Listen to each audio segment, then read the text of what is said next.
Bonjour et bienvenue sur le podcast Explore Japon, le podcast qui explore le Japon sous toutes ses coutures.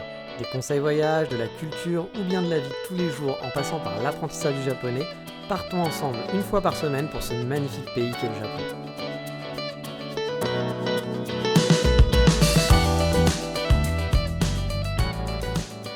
Bonjour à tous, j'espère que vous allez bien. Je pense que certains d'entre vous sont en train de finaliser leur voyage au Japon.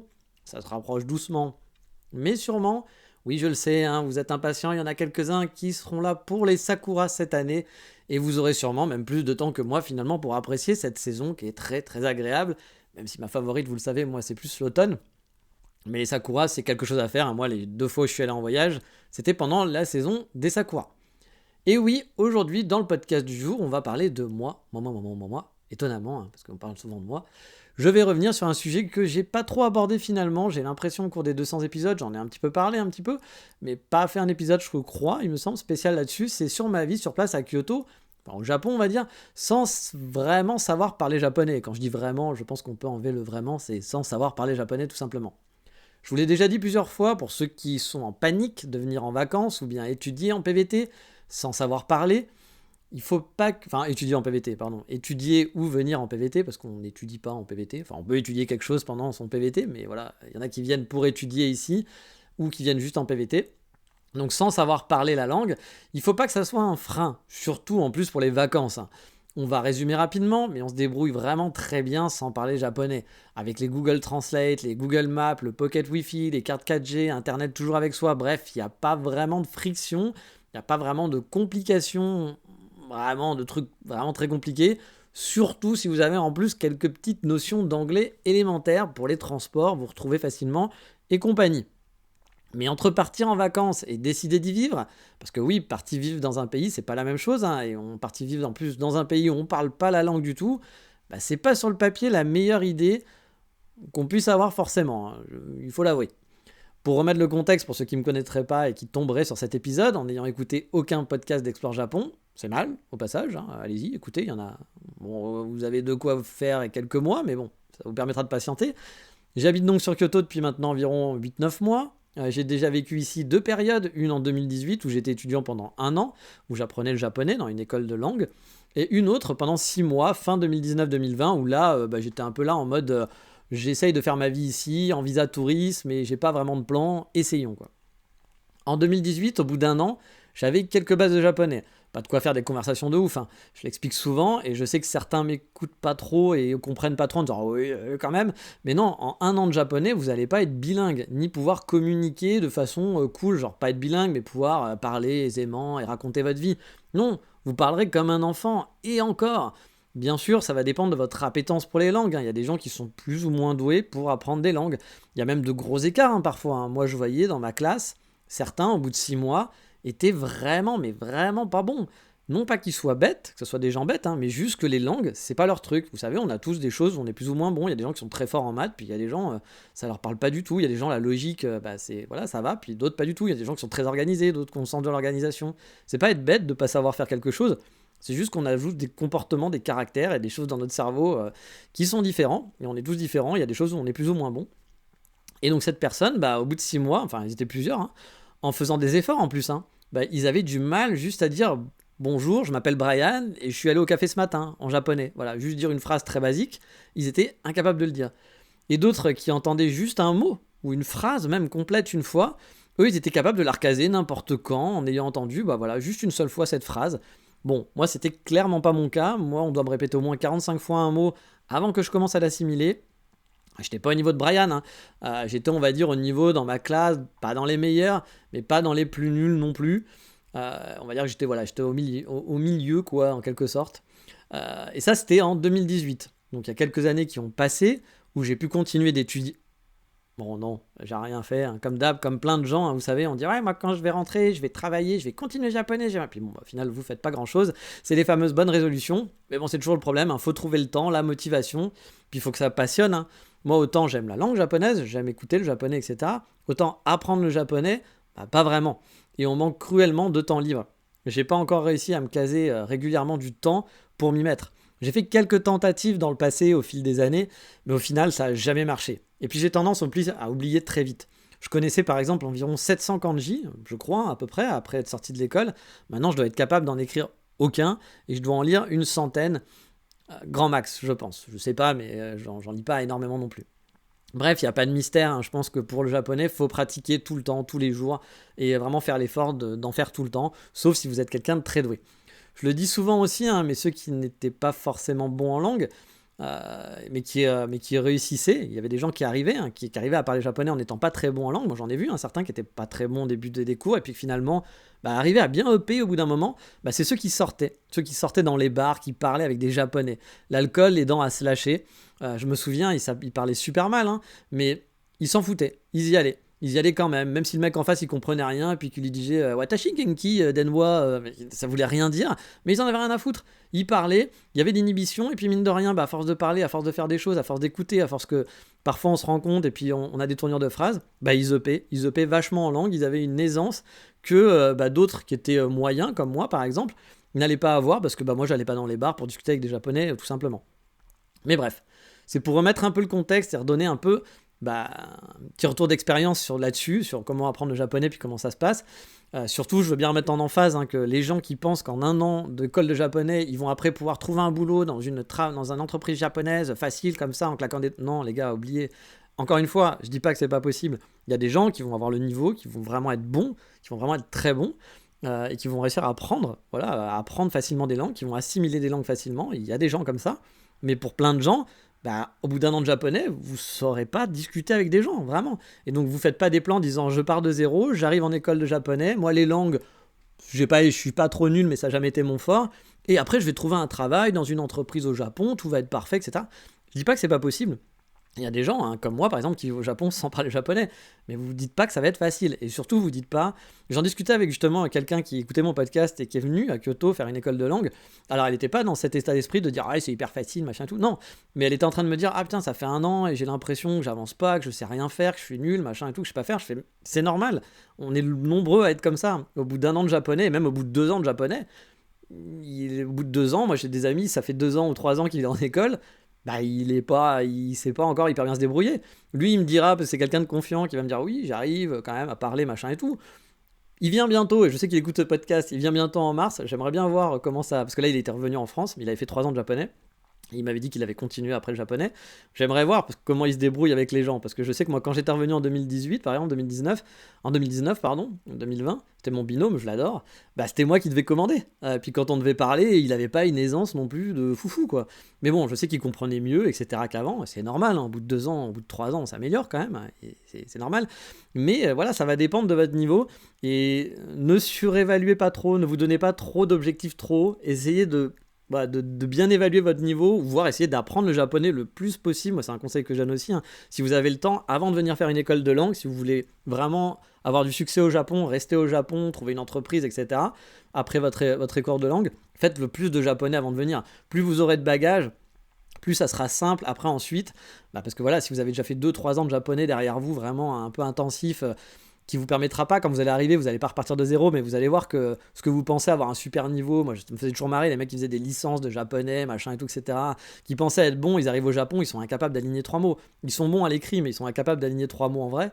Bon, mais t'as quand même des bagages, ça te permet d'aller plus vite, ça t'apprend d'apprendre plus vite.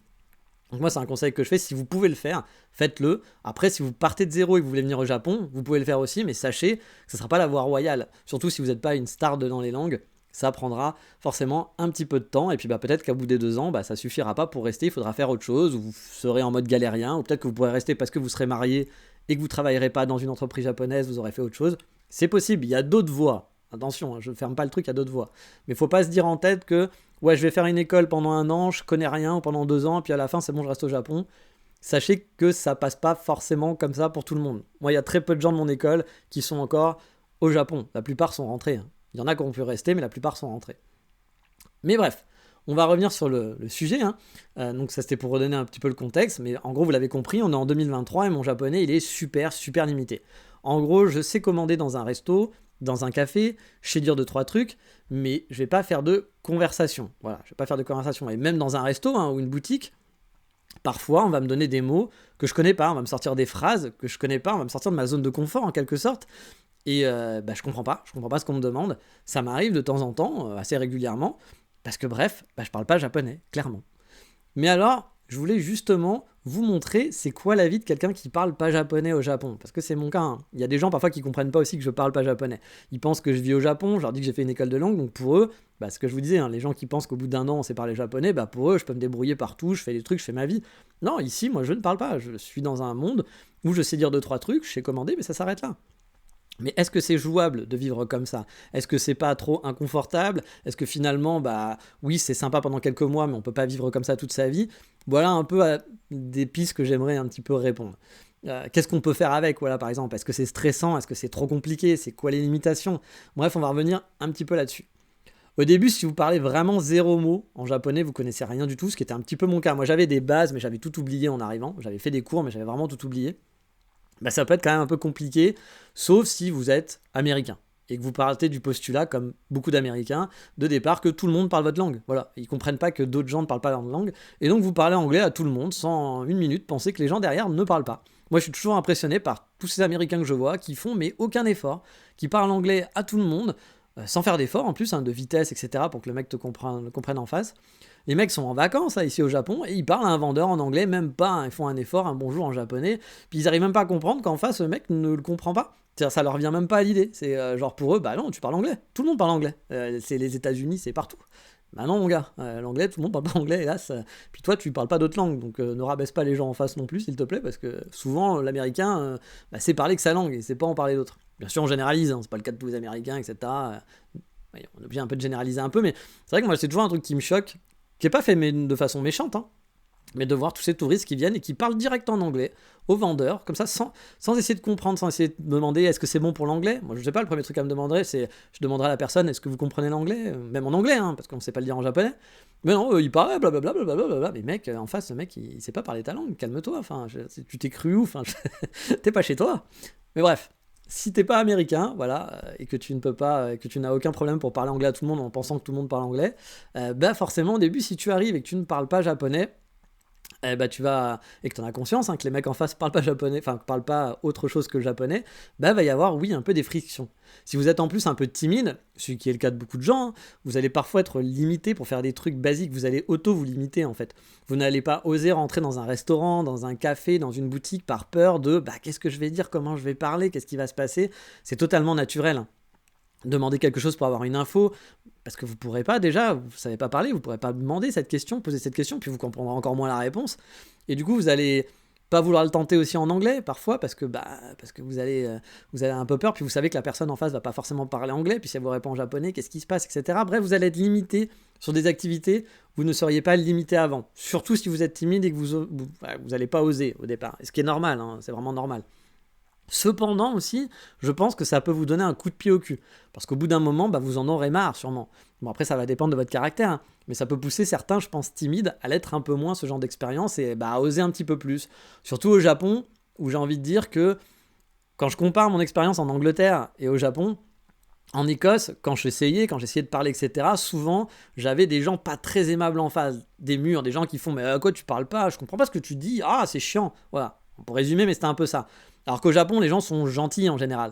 Donc vous n'allez pas avoir ce côté un peu agressif, ce côté genre j'ose pas parce que derrière les gens vont être un peu, il va y avoir de l'agressivité, j'ai pas envie de me prendre la tête. Non, tout ça, ça n'existera pas trop parce qu'ici, voilà, il y a quand même ce côté un peu poli qui fait que ça passe plus simple. Moi, j'ai toujours eu plus de facilité à parler en japonais alors que je parle pas du tout au Japon que de parler en anglais en Écosse alors que je parle quand même beaucoup mieux que le japonais.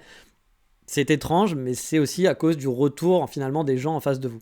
Mais cependant, moi, comme je vous l'ai dit, je suis allé à l'école, donc j'ai appris des bases petit à petit qui permettent justement de se débrouiller dans un restaurant, de commander, d'avoir les bons verbes, etc. Mais on apprend aussi au quotidien finalement. Je me souviens que mes débuts, j'écoutais beaucoup les autres, les phrases à la con. J'avais aussi sympathisé avec du staff d'un coffee shop qui parlait pas du tout anglais, mais qui m'ont appris, et on a réussi à échanger un petit peu comme ça, des expressions, des petits mots, des trucs. Puis j'ai commencé à comprendre 2-3 choses, du genre okawari, car je l'ai pas appris à l'école. Mais un jour, une barista m'a demandé okawari, et je comprenais pas ce qu'elle voulait, etc. Et au bout d'un moment, elle m'a fait comprendre qu'en gros, et on a réussi à échanger et à comprendre, même s'il n'y avait pas l'anglais, qu'elle me demandait si je voulais recommander, si je voulais la même chose.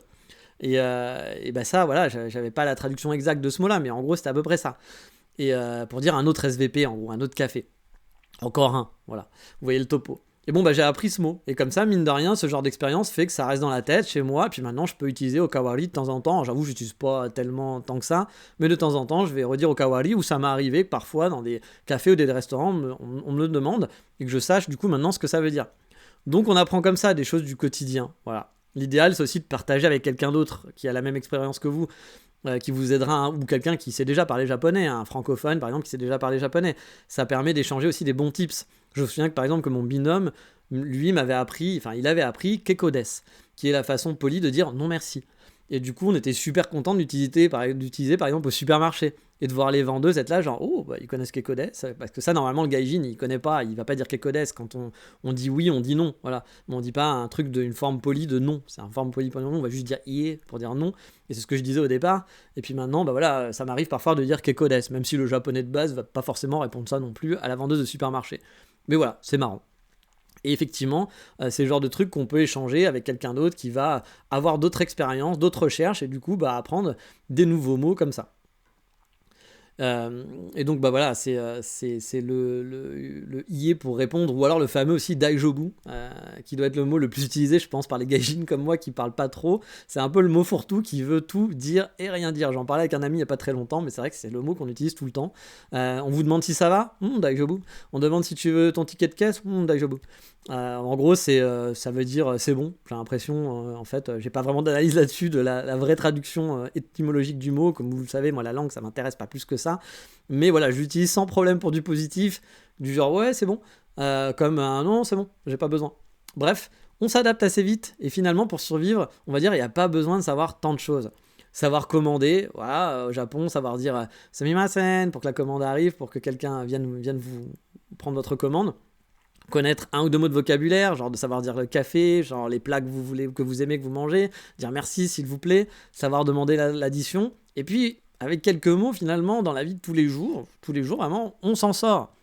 Bien sûr, il y a plein de moments où des choses de base, on va vous parler, voilà, mais vous comprendrez rien du tout.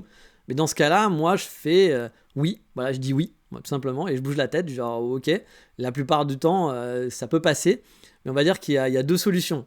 Soit ça passe, et je pense que la personne en face a compris que vous n'avez pas trop compris, mais que c'est pas grave, et donc elle passe à la suite. Soit bah, elle attend une réponse, et là, forcément, ça se complique un peu. Et dans ce cas-là, bah, il faut sortir, j'ai pas compris, par exemple. En tout cas, moi, c'est ce que j'essaie de sortir. Et souvent, là, ça va se compliquer, car le japonais, plutôt de voir qu'il y a une impasse et dire, bon, bah, on va se débrouiller, voilà, on va pas avoir la réponse, donc il n'y a pas vraiment le choix. Donc on va pouvoir attendre, voilà, on pourrait se dire, voilà, de toute façon le mec il comprend rien, donc passons à autre chose. Mais parfois le japonais, dans d'autres situations, bah, le mec, il va pas faire l'effort, il va continuer de vous poser la question. Alors parfois je peux comprendre, parce qu'il y a besoin d'une réponse. Donc je comprends, le mec a vraiment besoin d'une réponse pour faire la suite. Mais parfois tu sais que la personne en face, elle comprend pas, et que peut-être tu vas pas faire exactement ce qu'elle voulait, mais bon, tu prends l'initiative, parce qu'il n'y a pas d'issue finalement. Vous n'allez pas vous comprendre, vous n'allez pas pouvoir communiquer. Et si la personne en face de vous, voilà, elle est pas trop bête, elle va pas vous en vouloir, voilà. Donc parce que vous avez fait un truc et parce qu'elle savait qu'elle n'était pas communiquée. Mais ça, le japonais, prendre des initiatives, c'est pas vraiment dans leur ADN. Du coup, parfois, il y a des moments vraiment awkward, vraiment un peu bizarres, où bah, ça dure longtemps, où on se parle, où il n'y a pas trop de Enfin, on se parle pas justement, c'est une personne qui va vous poser des questions, qui vous regarde, qui vous pose des questions, puis là vous vous dites je comprends pas, désolé, c'est mimasen, qu'est-ce que tu veux, je sais pas quoi. Et le mec continue, et puis vous avez l'impression que ça va jamais se terminer. Bon, ça se termine toujours, je vous rassure, mais parfois c'est des longues minutes, un petit peu, surtout si vous êtes timide, ça peut être vraiment dur pour vous, mais bon, après il faut pas trop se prendre la tête, c'est comme ça, puis encore une fois je vous dis, ils sont pas méchants, donc il n'y a pas un stress supplémentaire par rapport à ça, même si parfois on sent un peu de l'agacement en face du japonais, etc. Moi, ça m'est déjà arrivé, mais dans l'ensemble, ça passe. Puis de toute façon, vous le savez, il faut se mettre dans la tête que vous êtes là, que vous comprenez pas.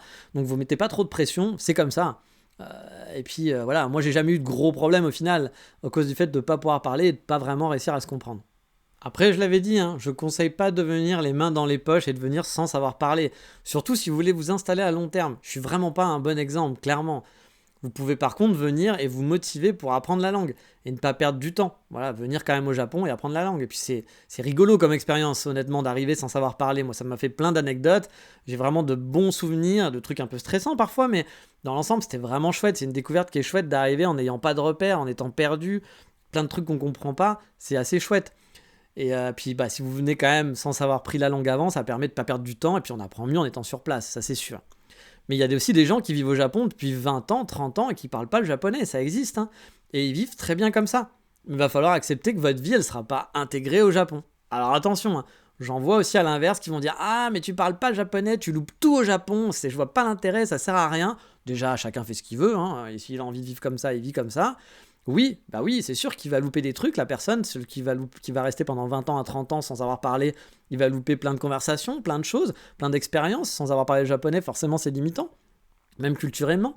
Mais est-ce que c'est si grave ? Moi personnellement, je pense pas. C'est un choix tout simplement. S'il n'y a pas de complications pour lui et que cette vie lui convient, qu'est-ce que ça peut foutre aux autres gens qui vivent comme ça ? C'est pas très grave. Mais c'est clair que pas parler, vous allez louper des choses. Ces gens-là ont raison. C'est quand même des complications aussi, du stress parfois. C'est le fait d'être un peu seul aussi, de se sentir seul forcément, sauf si vous vous entourez de gaijin. Mais ça peut être un choix, hein, d'avoir que des amis gaijin, ou à la limite de trouver des japonais qui parlent anglais, mais c'est un peu plus compliqué. Ça peut être un choix de vie. On peut avoir que ça, hein, que des amis gaijin, c'est pas un souci. Hein. Et puis vivre comme ça. Mais bon, ce qui est dommage, c'est qu'effectivement, on va louper des occasions de discuter avec des gens qu'on peut peut-être trouver intéressants quand on va les rencontrer, mais on pourra pas. Et puis forcément, nous, on va passer pour quelqu'un d'un peu acariade, d'un peu, un peu asocial, parce que on fera pas les efforts non plus pour parler avec les gens. Mais c'est un effort qui est pas aussi donné à tout le monde de savoir parler la langue. Mais pour mon cas personnel, de ma vie de tous les jours, j'ai vraiment pas de complications, il faut l'avouer, parce que c'est des habitudes, des trucs basiques. Les phrases sont toujours les mêmes pour savoir si vous voulez un sac ou pas au combini, si vous allez payer par carte, s'il faut taper votre code. C'est des phrases que vous comprenez assez rapidement, puis vous les voyez tous les jours, vous comprenez à force une situation, la première fois vous n'allez pas comprendre, puis à force vous allez l'avoir une deuxième fois, une troisième fois, puis vous comprenez que quand on vous dit ça, il y a ça qui se passe. Donc finalement, c'est toujours les mêmes choses. Puis j'arrive à comprendre aussi quand même des mots, des phrases. J'ai pas tout perdu de mon japonais. J'arrive à comprendre parfois des phrases de base ou autres dans des annonces, etc. Donc je comprends. Vraiment, mon quotidien, c'est pas pénalisant. C'est pas de stress, il n'y a rien du tout qui se passe, ça va, c'est tranquille. Et même, je dois l'avouer, hein, moi je trouve que ça a un certain charme et un certain calme. Je comprends pas ce qu'on raconte autour de moi finalement. Et du coup, je suis pas parasité par des discussions à la con, qui est un truc qui moi m'agaçait de plus en plus en France, les gens, les discussions des gens, etc. Comme je vous l'ai déjà dit, hein, moi j'ai un petit problème avec tous ces gens qui t'expliquent comment faut vivre, ce qu'il faut faire, ce qui est bien, ce qui est pas bien, etc. Sans analyser, sans mettre de grille souvent. Hein. Souvent les gens qui sont le cœur sur la main et qui ont des belles intentions, qui vous expliquent qu'il faut sauver la planète, etc. Ils ont souvent du mal à mettre du gris. Et en gros, c'est leur vision et pas d'autres. Puis ils peuvent pas comprendre qu'il y a d'autres gens qui ont des visions qui peuvent être un peu différentes ou qui n'ont pas le même avis, qu'il faut le respecter, que voilà, c'est comme ça, c'est pas génial, mais c'est comme ça. Et moi, souvent, c'est le genre de truc qui m'agace, puis d'entendre les conversations, on vient pas me parler moi, mais je vais les entendre à côté. C'était fatigant, ça me fatiguait un peu, et c'est vrai que quand je suis allé au Japon la première fois et que j'étais dans un univers, dans une bulle finalement, où je comprends rien, j'avais trouvé ça très reposant, très relaxant. C'est pour ça que perso, j'aime pas trop être dans un café où je vais entendre parler anglais et français, des langues que je comprends. Car ça vient un peu parasiter cette petite bulle de calme que j'apprécie vraiment, et que j'ai finalement en comprenant aucune conversation. C'est un peu abstrait, hein, mais je vous assure, c'est très apaisant de ne pas avoir des conversations externes qui parasitent votre cerveau. En tout cas, pour moi, c'est le cas. Mais donc, vous l'avez compris, dans la vie de tous les jours, il n'y a pas de stress. Bien sûr, il y a de la fatigue parfois et du stress en plus que votre vie habituelle que vous auriez eu en France, car vous êtes confronté quand même régulièrement à des choses que vous ne comprenez pas, à des lettres que vous allez devoir traduire, que vous allez recevoir, à des situations où vous n'êtes pas sûr, ou voilà, ça vous rajoute quand même quelques petites complications. Mais comme je disais tout à l'heure, je passe aussi à côté de plein de choses, j'en ai conscient, hein, que ce soit des amitiés ou des rencontres, comme des lieux aussi sympas à faire, des petites choses à faire avec des petits panneaux qui m'auraient indiqué que, tiens, qu'il y avait ce truc-là qui aurait été sympa à faire et que moi je vais pas comprendre et que je vais pas voir parce que faut savoir parler. Ou par exemple, je sais pas, si je voulais discuter avec quelqu'un, je sais pas, un tenancier d'un café ou d'un restaurant, qu'il a un truc secret ou qui connaît tel machin et autres, je peux pas pouvoir parce que je peux pas lui parler avec lui, donc on va pas pouvoir échanger, même s'il va pas pouvoir me trouver sympathique, parce que souvent les gens me trouvent sympathique sans me jeter des fleurs, hein, mais je sais que les gens je suis plutôt sympa, vous aimez bien écouter ce podcast, je pense aussi, c'est parce que vous me trouvez plutôt sympathique, donc je sais qu'en général les gens m'aiment bien, Mais voilà, ça, je peux pas l'échanger facilement avec les gens parce que je peux pas être moi-même, je ne peux pas discuter, je peux pas échanger et faire ce que j'ai l'habitude de faire et de pourquoi on me trouve sympathique en ne parlant pas la langue. Et pour les amitiés, justement, c'est frustrant. J'ai toujours l'impression d'avoir deux états au Japon quand je rencontre des gens. Soit j'ai l'air d'un autiste qui comprend rien, qui est bête comme son cul, voilà. Car oui, quand vous savez pas répondre, alors attention, j'ai dit qu'un autiste était bête, vous savez, hein, c'est pas ça, on va pas non plus. Et vous savez, j'aimais bien généraliser, mais bien entendu, hein, on va pas dire que les autistes sont des gens bêtes, etc. Mais c'est l'expression d'être un autiste, hein, pas un autiste en tant que tel. Mais bref, soit j'ai l'air vraiment d'un autiste qui a pas envie de parler, qui est là, qui est dans sa bulle, qui veut parler à personne, qui est non, non, surtout me parlez pas, un truc. Et c'est quelque chose voilà, que vous renvoyez aussi à la personne qui comprend pas, surtout si vous avez baragouiné quelques mots de base avant en japonais et que vous expliquez que vous vivez ici depuis, je sais pas, un an, mais que vous êtes incapable de répondre à ces questions. Pour lui aussi, c'est compliqué de se dire, ça fait un an que t'es là, tu parles pas. Moi, je me souviens qu'il y avait des Japonais qui comprenaient pas quand je leur disais, ça faisait un an que j'étais au Japon et qu'il fallait plus d'un an pour apprendre le japonais. Surtout que j'ai souvent vu des Japonais venir en France et genre, au bout de 3 mois, les mecs, ils parlaient quand même assez bien français. Et moi, c'est un truc qui m'épate. Alors, je me trouve pas spécialement stupide en langue, je suis pas bon du tout en langue, ça je le sais, mais je sais qu'il y a plein de gens qui ont mon niveau, hein, donc qui ont les mêmes problèmes que moi. Et que c'est plus général d'avoir des gens qui ont du mal que des gens qui vont être très très bons en japonais, qui vont en 2 ans être totalement bilingues, partir de zéro et être JLPT2, JLPT1 facile. Ça, j'en ai pas vu beaucoup. J'en ai vu, mais j'en ai pas vu beaucoup. Donc pour pas mal de gens, je pense, vous passerez pour un idiot. En tout cas, vous aurez un ressenti comme ça, vous. Peut-être qu'eux, ils le ressentiront pas, mais vous aurez ce ressenti-là. Quand je parle de Brian, par exemple, qui parlait pas au bout de 6 mois, souvent on le prenait pour un débile. Sauf que Brian, c'est un mec, il est hacker professionnel. Et quand je dis hacker professionnel, le mec, il travaillait pour des très grosses boîtes aux US, qui le prenait parce que le mec était vraiment un super hacker. Et je pense que les 3 quarts des gens qui m'écoutent sur ce podcast savent à peine mettre un truc en gras en HTML. Donc c'était quand même déjà quelqu'un qui a un très très bon niveau dans son domaine d'expertise. Il a ouvert son business au Japon. Oui, il est venu à l'école, il était très très nul en 2018, il y vit depuis 2018 et il a ouvert son business au Japon alors qu'il savait pas aligner 2 mots au bout d'un an. Brian est peut-être débile, mais il a mieux réussi que 90% des autres élèves de ma classe. Comme quoi, oui, il était peut-être débile en japonais, il était peut-être très mauvais pour apprendre des langues, mais ça veut pas dire que c'est quelqu'un d'idiot. Voilà, c'est ça que je veux aussi vous garder en tête, c'est que souvent on a la moquerie facile. Et moi je sais que par exemple ce Brian, moi aussi ça me faisait marrer de le voir galérer à pouvoir dire 2 mots, t'as envie de dire putain mec c'est 2 mots quand même. Mais je savais qu'au fond de moi, je me disais oui mais ce mec là il est pas idiot, c'est juste que ce truc là il a du mal, il a vraiment du mal. Faut toujours garder un petit peu ce petit côté là. Bien sûr, on a le droit de se moquer avec ses potes, de faire quelques trucs parce qu'il y a des trucs marrants. Tant que c'est pas méchant et que c'est pas envers en face de la personne, pour moi ça va. Mais il faut aussi garder en tête que même si on se moque, et qu'on se moque pas en face de lui, mais qu'on se moque un peu, il faut garder en tête que cette personne-là est peut-être 10 000 fois plus futée que vous, ou que dans plein d'autres domaines, et qu'au final, voilà, il galère juste là-dedans, et puis que ça arrive. Il y a des choses qu'on sait pas faire, il y a des choses où on n'est pas bon, c'est comme ça. Mais bon, les Japonais, souvent, quand vous allez leur parler, je sais pas si c'est ce qu'ils vont ressentir, mais moi, en tout cas, parfois, c'est ce que je ressens. Je me dis, il doit penser vraiment que je suis un mec idiot et que je suis pas capable. Et puis, il y a des gens même qui m'ont fait remarquer, hein, qui m'ont dit, mais ça fait 1 an ou 2 ans que t'es là et tu sais pas parler. Comment ça se fait? Bah, ça se fait que voilà, c'est pas mon truc et qu'en plus, j'ai pas fait les efforts aussi, il faut l'avouer, hein, depuis quelques temps pour le faire. L'autre mood, c'est le fait de passer pour un antisocial, qui perd pas son sang-froid, celui-là.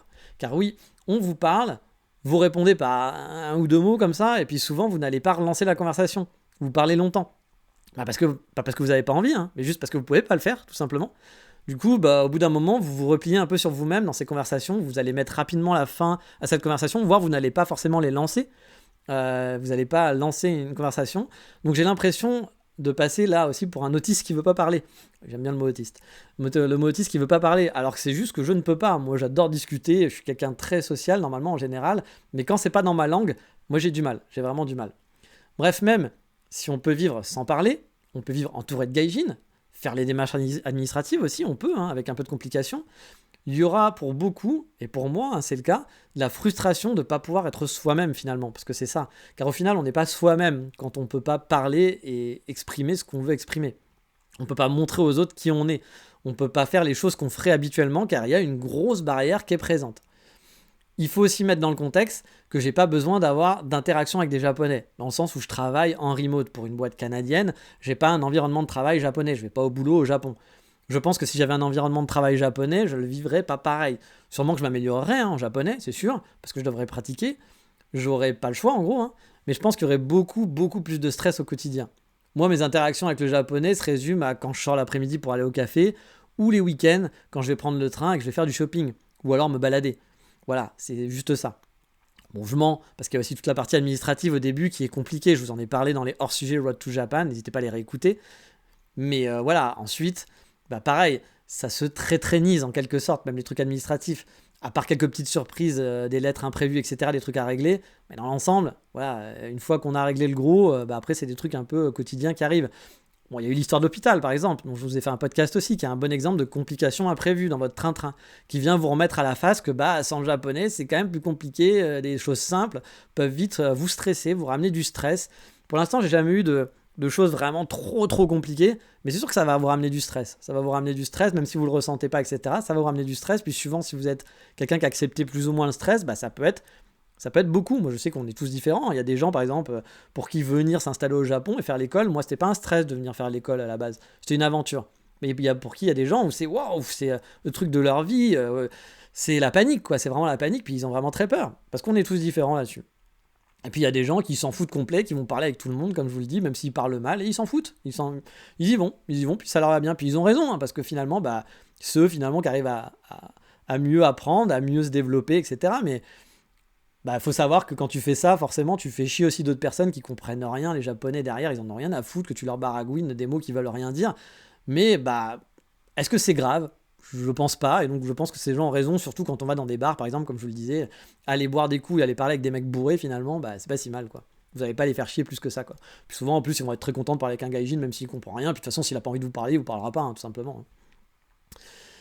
Mais voilà, de faire des choses en japonais, parfois, bah, ça va vraiment enfin, le fait d'avoir des complications avec des trucs classiques que vous alliez faire en France, où il y aurait peut-être même déjà des complications à le faire en français, et que là, vous rajoutez le japonais, bah, ça va vous rajouter du stress. Mais la morale, quand même, du truc, c'est que pour l'instant, en ayant fait plus de 2 ans maintenant, cumulé au Japon, bon, sans les voyages, hein, j'entends, bah, je m'en suis toujours sorti. J'ai pas eu de gros problèmes insurmontables, pardon, mais je le redis, hein, j'ai pas eu à vivre dans un environnement de travail japonais. Peut-être que j'aurais pas le même discours avec ça. Je sais très bien que l'environnement de travail en japonais est souvent la cause numéro 1 du retour en France ou ailleurs, hein, des gaijins et du désamour avec le Japon. Alors non pas à cause de la langue, mais vous savez que le monde du travail au Japon, c'est compliqué. Je vous en ai parlé maintes fois. Pour l'instant, je ne perçois pas le fait de ne pas parler japonais comme un blocage, un truc qui me complique ma vie totalement. Bien sûr, j'ai très envie de parler japonais, hein. Dans mes rêves les plus fous, dans quelques années, je serai bilingue. Mais bon, il va falloir que je fasse quand même de sacrés efforts, hein, pour ça, hein. J'en suis très loin. Et je ne les fais pas pour l'instant. Comme je vous dis, là, je travaille, je sors, je me nourris, je profite, j'ai une copine, et je gère tant bien que mal mes trucs administratifs. Bref, je peux vivre sans problème. Et même si à long terme, je pense sincèrement qu'on peut vivre sans parler la langue, qu'on peut se faire son cercle d'amis qui parlent que anglais ou français, hein, qu'on peut vivre tranquillement en n'ayant que quelques bases et en acceptant qu'il y aura parfois des frustrations, des complications, ça reste totalement faisable, et pas faisable en mode survie, hein, mais vraiment en mode on peut bien vivre. Mais perso, bah oui, parce que ce podcast parle de moi, hein, n'oubliez pas, hein, j'aimerais quand même un jour être capable de communiquer avec des Japonais, de pouvoir m'exprimer plus comme je m'exprime, même si mon second degré ne passera, mais alors sûrement pas pour les Japonais, je le sais pertinemment. Et puis un des gros problèmes pour moi, bah, c'est le travail aussi, mine de rien. Parce que pour l'instant, je suis donc en remote avec le Canada, mais si un jour ça s'arrête, puis ça s'arrêtera forcément un jour, je vais pas travailler 20 ans avec eux, c'est sûr, ça sera forcément compliqué pour moi. J'aurai des solutions limitées pour travailler. En gros, bah, soit je devrais lancer mon business, bah oui, on n'est jamais mieux servi que par soi-même, mais bon, il faudra trouver quelque chose à faire avec l'étranger, donc avec les Français, etc., ou à l'étranger. Ça peut être guide, ça peut être vendre quelque chose à l'étranger, j'en sais rien. Parce que bah, si on parle pas japonais, on va pas pouvoir faire du business avec des Japonais. Ou travailler en remote, comme maintenant, mais il faut trouver une boîte qui accepte du full remote, avec des horaires décalés. On nous a bassiné après le Covid que le remote, ouais, c'était super, c'était l'avenir. Sauf que vous le savez, quand vous regardez un peu les offres d'emploi, souvent, c'est oui, on est remote friendly, on t'offre 2 jours. Ouais, 2 jours, moi, ça va pas, je vais pas revenir, je vais pas faire des allers-retours France-Japon tous les 3 jours. Ah, désolé pour un petit bruit, je viens de toucher quelque chose. Et puis voilà, de trouver un boulot comme ça peut se faire, mais ça se fait pas en claquant des doigts, ça peut être compliqué. Mais clairement, je pourrais pas être un employé classique, car les 3 quarts du temps, on va vous demander de parler japonais pour un vrai travail. Alors quand j'entends un vrai travail, je veux dire pas un petit boulot, un baito, c'est-à-dire pas où on acceptera là que vous parlez pas. Genre si vous faites la plonge, vous faites le ménage dans un hôtel. J'en ai parlé il y a pas longtemps à quelqu'un qui me disait ah mais je parle pas japonais, faudrait que je me trouve un boulot parce que là mes économies elles sont un peu compliquées. Quelqu'un qui est étudiant, je lui dis mais tu peux trouver, t'inquiète. Moi je connaissais plein d'étudiants qui peuvent travailler dans un hôtel, qui peuvent faire de la plonge. Bon. Là aussi, il y aura un peu de la frustration, de la complication, c'est du stress d'aller travailler sans parler la langue avec que des gens qui parlent à côté dans la langue. Au début, c'est du stress, puis après, c'est comme tout, c'est du quotidien. Puis une fois qu'on s'habitue au quotidien, bah voilà, on a les bases et puis on peut se débrouiller avec les bases, tout simplement. Mais clairement, je pourrais pas être un employé classique, car les 3 quarts du temps, on va vous demander de parler japonais, voilà, tout simplement. Et les offres que j'ai vu passer de boulot dans mon domaine, on demande toujours anglais et japonais. C'est rare qu'on accepte que l'anglais. Et puis mon niveau d'anglais en plus ne me permet pas non plus de travailler juste en anglais, donc j'ai pas vraiment de questions à me poser là-dessus finalement. Bref, ça m'apportera des complications dans le futur, c'est sûr. Ou bien des limitations vraiment limitantes. Mais c'est pas insurmontable non plus. Après, comme je vous l'ai dit, j'aimerais bien m'améliorer. Mais le manque de temps et puis la motivation aussi, c'est compliqué, surtout quand les langues sont pas forcément votre point fort. Mais j'aimerais quand même travailler et je pense que je vais essayer de focus un petit peu. On verra si ça marche, parce qu'il y a plein de gens, j'ai déjà essayé plein de fois, j'ai des amis aussi qui essayent de s'y mettre, mais c'est compliqué si vous en faites pas tout le temps, tous les jours, que vous n'êtes pas dans cet environnement, que vous n'avez pas un temps plein là-dessus. C'est vraiment compliqué d'arriver à s'améliorer dans les langues, surtout quand les langues, c'est pas votre fort. Mais je me dis aussi que dans ce podcast, parce qu'on arrive à la fin, je suis pas allé dans les détails et peut-être que vous voudriez savoir comment ça se passe vraiment pour tel ou tel truc précis, genre pour aller acheter du pain ou pour quand t'as envie d'aller faire pipi dans un magasin, je sais pas, il y a peut-être des choses comme ça qui vous viennent en tête, des choses auxquelles je pense pas du tout parce que moi c'est mon quotidien donc je me pose plus ces questions, mais peut-être que vous il y a des questions comme ça où vous vous dites ah ouais mais ce truc là comment il fait, ça va être compliqué, bref. N'hésitez pas à me poser ces questions-là si vous les avez sur Instagram. Mon Instagram, c'est NGE. Vous pouvez me suivre dessus et me poser des questions. Je mets du temps parfois pour répondre, mais j'essaye de répondre. Si je ne vous réponds pas au bout de 2 semaines ou 3 semaines, n'hésitez pas à me relancer, ça peut arriver, puis parfois je loupe le message. Il y a aussi mon Twitter, c'est Kitsune Dandy, Kitsune-Dandy. Je mettrai ça dans la description de l'épisode. C'est aussi le nom de ma chaîne YouTube pour ceux qui suivent les vidéos. Bref. N'hésitez pas à me poser ces petites questions si vous avez des questions précises là-dessus et je pourrais y répondre plus en détail dans le prochain épisode par exemple ou même si vous avez des questions qui n'ont rien à voir mais auxquelles je peux répondre. Alors parfois je sais qu'on m'avait demandé des questions genre qu'est-ce que tu penses de la robotique au Japon au niveau de... Je peux pas répondre à des choses que je connais pas, voilà, je vais pas vous faire du bullshit, mais si vous avez des questions sur lesquelles je peux répondre, que ce soit des questions sur le voyage ou sur la vie au Japon, n'hésitez pas, je me ferai un plaisir vu que maintenant les podcasts sont un peu plus dans le genre hop on est en freestyle. Je pourrais en parler pendant un épisode, il n'y a aucun souci. Mais sur ce, on va s'arrêter là. Je vous souhaite de passer une très bonne semaine et de kiffer comme d'habitude. Je vous dis donc, qu'est-ce qu'on dit ? Oui, on dit ciao, bye bye, matane.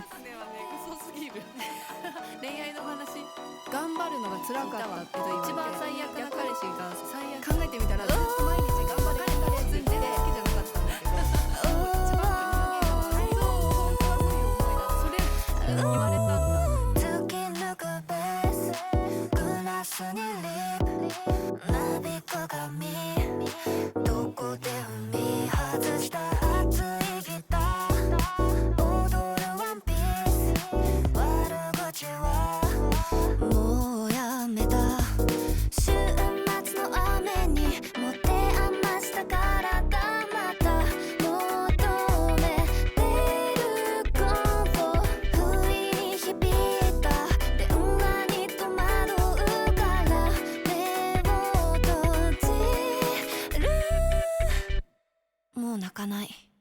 きらりきらめく夜